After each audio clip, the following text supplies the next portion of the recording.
BA part second छंद। BA part second में अपने चल रहे थे छंद। देखिए, एक होता है कवित्व और एक होता है सवैया।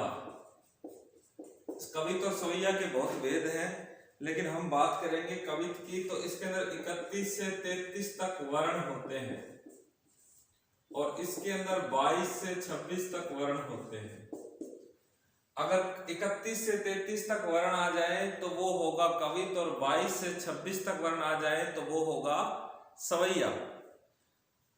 तो देखिए, कवित्व के अंदर 31 से 33 तक वर्ण है और 22 से 26 तक सवैये के अंदर है। अब मैं बोलता हूं तो बोलने से और वर्ण को गिनने से पता लग जाता है कि ये सवैया बोला जा रहा है कि कवित्व बोला जा रहा है। देखिए, अब देखिए, मैं बोलता हूं कि लाजनी लपेटी चितवनी वेद वाय बारी लसित ललित लोल चख तीर छानी में, छवि को सदन गौर बदन रुचिर भाल रस निचुरत मीठी मधु मुस्कानी में, दसन दमक फैली ही ये मोतीमाल होत पिय 16 की प्रेम पगी बत रानी में, आनंद की निधि जगमगती छबीली बाल अंगनी अनंग रंग डोरी मोर जानी में। बोलने का लहजा और वर्ण की गिनती हमें बता देते कि कौन सा छंद है। देखिए, मैं लिखता हूं, लाजनी लपेटी चितवनी वेद वाय भरी, लाजनी लपेटी चितवनी वेद वाय भरी लसती ललित लोल, लसती ललित लोल चख तीर छानी में।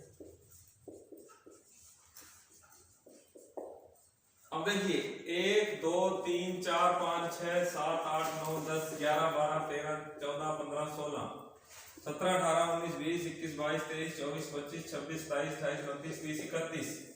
तो ये हो गए 31 वर्ण। तो 31 से 33, इसका मतलब ये क्या हो गया? कवित्व। क्या हो गया? कवित्व।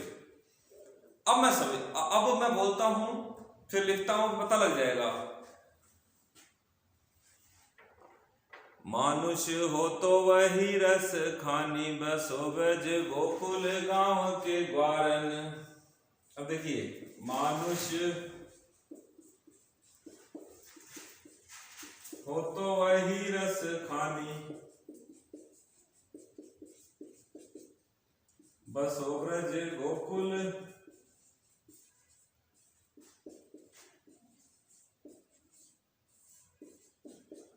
गांव के ग्वारन। अब देखिए, 1 2 3 4 5 6 7 8 9 10 11 12 13 14 15 16 17 18 19 20 21 22 23 24। तो इसके अंदर कितने हैं? 24। तो 22 से 26 वर्ण, ये 24 वर्ण है। तो इसका मतलब ये क्या हो गया? सवैया। बोलने के लहजे से और वर्ण की गिनती से कवित्व और सवैया का अंतर समझ आ जाता है। इसके बहुत भेद हैं, लेकिन हम इसका मोटे मोटे हम कवित्व और सवैया में अंतर प्रकट कर रहे हैं। देखिए, अब मैं कवित्व बोलता हूं कि लाजनी लपेटी चितवनी भेद भाई बरी लसित ललित लोल चख तेरे छानी में। अब सवैया बोलता हूं, मानुष हो तो वही रस खानी, बसो ब्रज गोकुल गांव के ग्वारन। अंतर समझ में आ रहा है? ये कवित्व और सवैया में अंतर है। और जैसे मैंने आंखिन में डारा आज काजर, तो कारी कारी घटा घबराई के चली गई। जैसे मैंने आंखिन में डारा आज काजर, तो कारी कारी घटा घबराई के चली गई। और जैसे मैंने, अब आप इसको खुद पकड़िए, कविता की सवैया है। और जैसे मैंने घुंघरारी हल के सवारी, एक नागिनी ने देखा बल खाई के चली गई।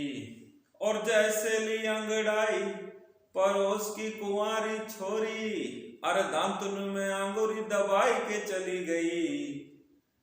अब लहजे से, वर्ण से पकड़ी। और जैसे मैंने आंखें रूप की चमक चिंगारी बने से फूटी, सोतन अंगीठी सुलगाई के चली गई। तो अब एक और उदाहरण, अब आप खुद पकड़िए।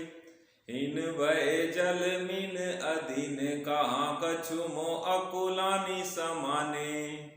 इसके जब वर्ण गिनेंगे तो हमें कवित्व और सवैया का अंतर पता लग रहा है। तो देखिए, दोहा, चौपाई, रोला, उलाला, मताग्रंथा, द्रुत विलंबित, कुंडलिया और ये कवित्व सवैया, ये लगभग ये सभी छंद हैं जो आपके पाठ्यक्रम में लगते हैं, जिसको हमने वीडियो के माध्यम से आज पूर्ण किया। धन्यवाद।